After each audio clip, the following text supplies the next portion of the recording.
नमस्कार दोस्तों, आपका स्वागत है अपने YouTube चैनल टीना में। आज हम लोग बात करेंगे एसएससी जीडी कांस्टेबल 2023 संपूर्ण शिफ्ट के निचोड़ के साथ जो इस समय एग्जाम हो रहे हैं उसी से संबंधित जो क्वेश्चंस हैं वो सब इस वीडियो में लिए गए हैं। जो पूछे जा रहे क्वेश्चंस हैं, जो पूछे जाएंगे क्वेश्चन, वो सब इस वीडियो में प्रश्न लिए गए हैं। तो वीडियो को पूरा लास्ट तक देखें, स्किप ना करें। और जिन लोगों ने वीडियो को लाइक नहीं किया तो लाइक कर लें, और चैनल को सब्सक्राइब नहीं किया तो चैनल को सब्सक्राइब जरूर कर लें। आइए देर ना करते हुए शुरू करते हैं। पहला प्रश्न पूछा गया है, निम्नलिखित में से किस राज्य में विधानसभा क्षेत्रों की संख्या सबसे अधिक है?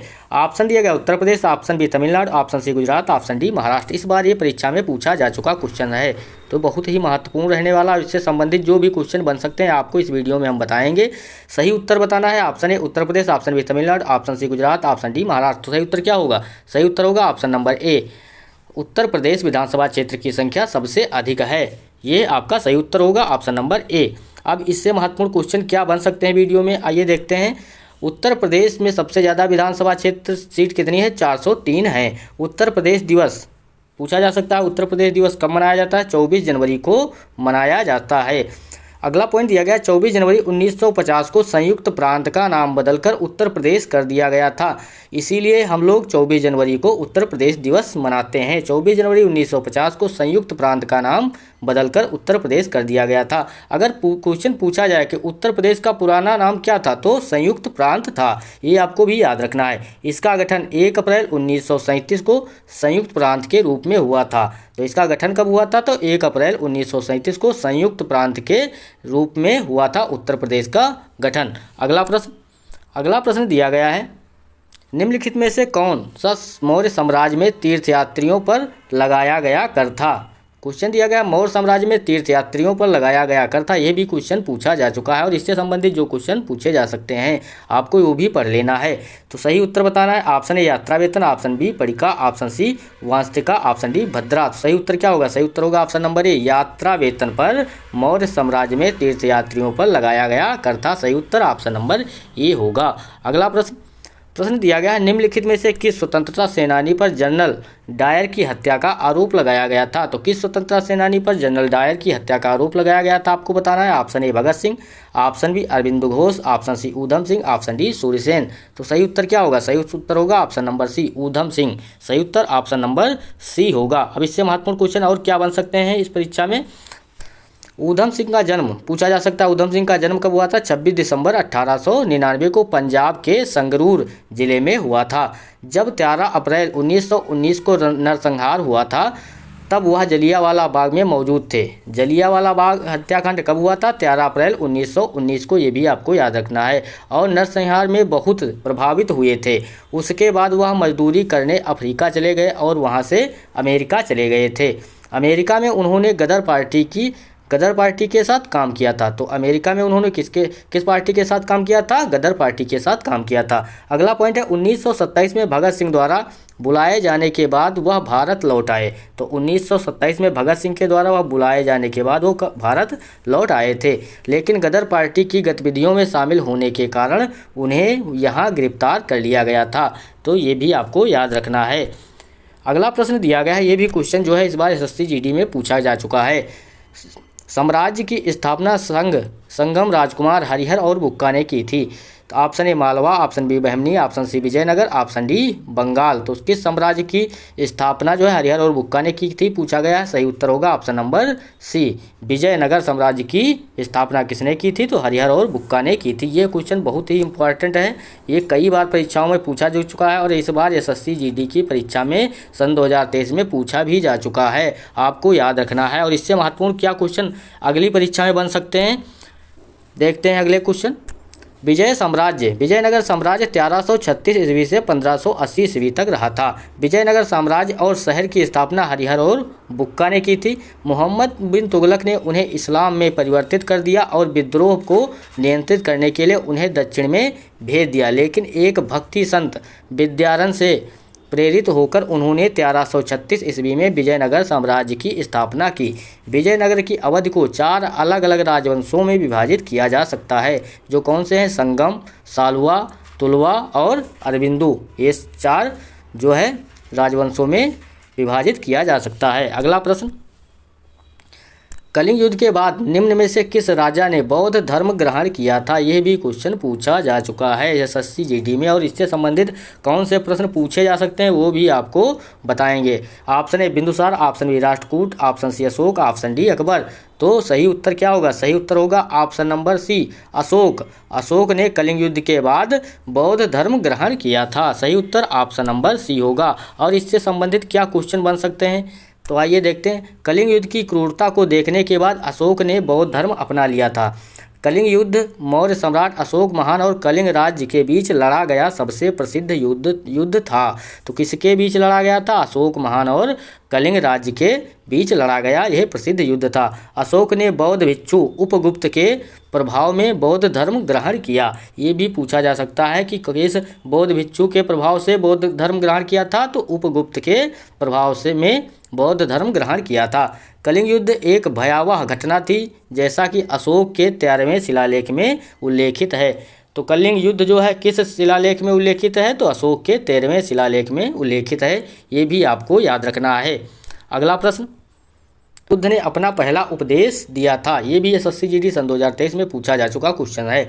Option A Rajgriha, option B Sanchi, option C Kapilavastu, option D Sarnath. तो सभी को पता होगा बुद्ध ने अपना पहला उपदेश कहाँ दिया था? तो ऑप्शन नंबर डी सारनाथ में दिया था। ये तो सभी को पता होगा। और जो परीक्षा भी बाकी है उसमें कौन से क्वेश्चन पूछे जा सकते हैं, आइए देखते हैं।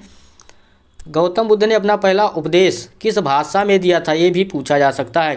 कहाँ दिया था? तो सारनाथ में। और किस भाषा में दिया था? तो पाली भाषा में पहला उपदेश गौतम बुद्ध ने दिया था। आपको याद रखना है। गौतम बुद्ध ने अपना पहला उपदेश सारनाथ में दिया था।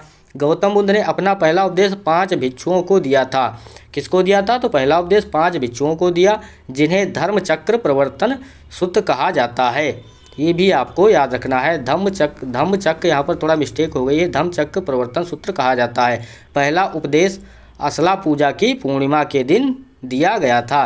कब दिया गया था? तो पूर्णिमा के दिन दिया गया था। आपको याद रखना है। अगला प्रश्न, पानीपत की तीसरी लड़ाई वर्ष में लड़ी गई थी। ये भी क्वेश्चन पूछा जा चुका है। और इससे संबंधित कौन से क्वेश्चन बन सकते हैं हम लोग देखेंगे।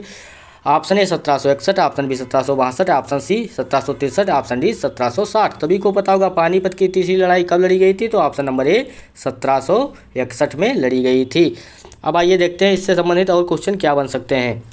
पानीपत की तीसरी लड़ाई 1761 में लड़ी गई थी। पानीपत की तीसरी लड़ाई 14 जनवरी 1761 को पानीपत में दिल्ली से लगभग 60 मील उत्तर में मराठा साम्राज्य के उत्तरी अभियान दल और अफगानिस्तान के राजा अहमद शाह दुर्रानी के 2 भारतीय मुस्लिम सहयोगी दोआब के रोहिल्ला अफगान और शुजाउद्दौला के गठबंधन के बीच हुई थी। अगला दिया गया है अगला पॉइंट, पानीपत की लड़ाई भारत को 1739 में नादिर शाह के साथ शुरू हुए छापे से बचाने और मुगल वंश की रक्षा के लिए लड़ी गई थी। अगला पॉइंट दिया गया, भाऊ ने शाह आलम को अनुपस्थित मुगल सम्राट और सिराजुद्दौला को वजीर घोषित किया था। ये भी आपको याद रखना है। अगला प्रश्न दिया गया प्रश्न नंबर 8 है, भारत में पहली बार जनगणना कब हुई थी? ये भी क्वेश्चन पूछा गया चुका है इस बार है, आपको याद रखना है। और रिपीट भी हो सकते हैं क्वेश्चन, तो याद जरूर रखना है इन प्रश्नों को।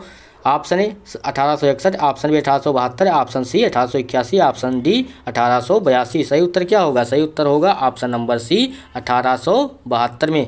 भारत में पहली बार जनगणना कब हुई थी? तो सही उत्तर क्या होगा? ऑप्शन नंबर बी 1872 में हुई थी। और इससे संबंधित क्वेश्चन क्या बन सकते हैं? जनसंख्या जनगणना वह माध्यम है जिसके द्वारा उस देश के प्रत्येक व्यक्ति से संबंधित जनसांख्यिकीय, सामाजिक, सांस्कृतिक और आर्थिक डेटा को 10 वर्षों में एक विशिष्ट समय पर संकलित, एकत्र और विश्लेषण और प्रसारित किया जाता है।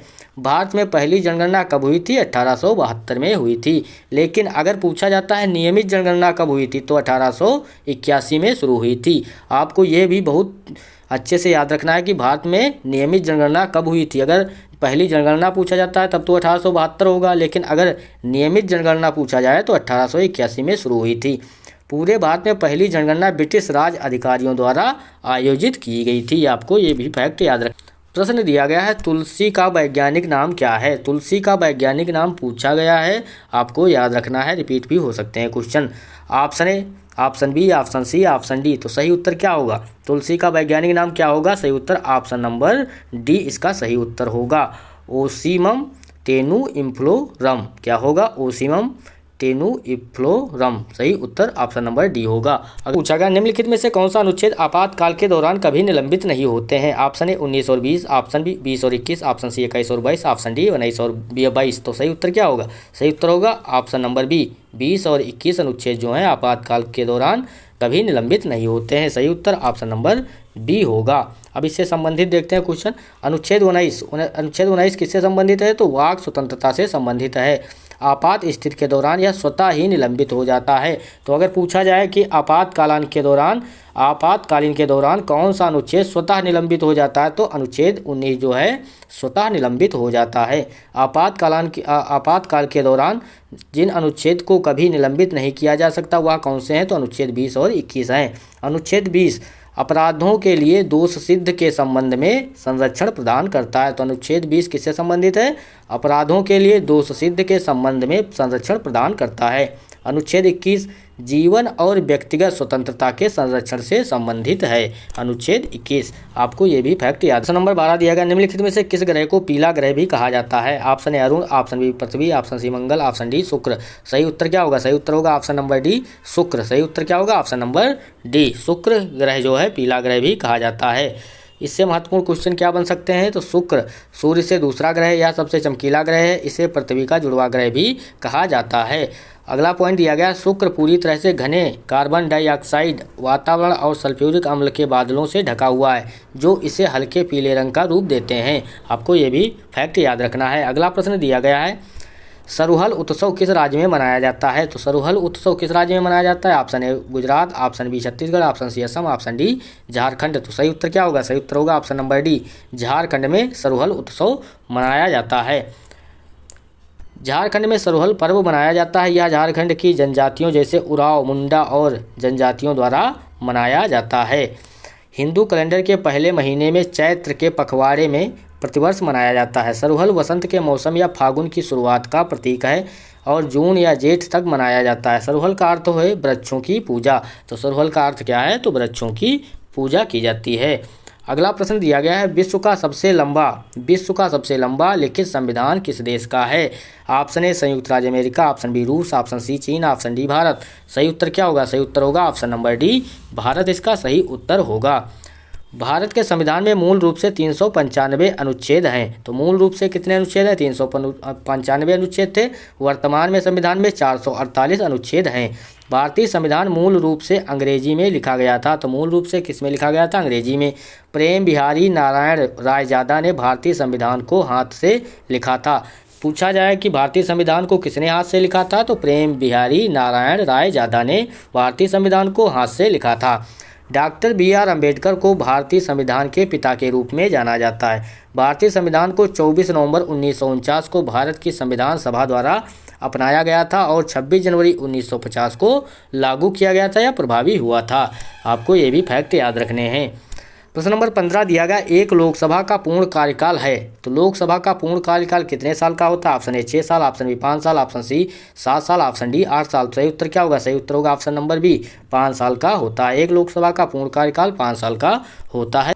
लोकसभा भारत के द्विसदनीय संसद का निचला सदन है। तो लोकसभा जो है भारत की 2 सदनीय संसद का निचला सदन है। तो ऊपरी सदन कौन सा है? राज्यसभा। और निचला सदन कौन सा है? लोकसभा। लोकसभा का हिंदी नाम मई 1954 को 14 लोगों द्वारा अपनाया गया था। तो लोकसभा का हिंदी नाम कब अपनाया गया था? मई 1954 को 14 लोगों द्वारा अपनाया गया था। एक लोकसभा का पूरा कार्यकाल 5 वर्ष का होता है। संविधान के अनुच्छेद 81 के तहत लोकसभा का गठन किया जाता है। अनुच्छेद पूछा जाए लोकसभा किस अनुच्छेद के अंतर्गत आता है? तो अनुच्छेद 21 के अंतर्गत आता है। जीवी मालवंकर लोकसभा के जनक हैं। लोकसभा के जनक कौन है? तो जीवी मालवंकर इसके जनक हैं। लोकसभा की अधिकतम शक्ति 552 निर्धारित की गई है। कितनी निर्धारित की गई है? लोकसभा की अधिकतम जो है सीटों की संख्या 552 निर्धारित की गई है। धन विधेयक केवल लोकसभा में ही प्रस्तुत हो सकता है, राज्यसभा में नहीं। अगर पूछा जाए धन विधेयक किस जो है संसद के किस सदन में प्रस्तुत किया जा सकता है? तो सिर्फ लोकसभा में ही प्रस्तुत किया जा सकता है। अगला पॉइंट दिया गया है राष्ट्रीय आपातकाल को रोकने का प्रस्ताव लोकसभा द्वारा पारित किया जा सकता है। उत्तर प्रदेश में लोकसभा की अधिकतम सदस्यता है। लोकसभा की अधिकतम सदस्यता कहाँ पर है? तो उत्तर प्रदेश में है।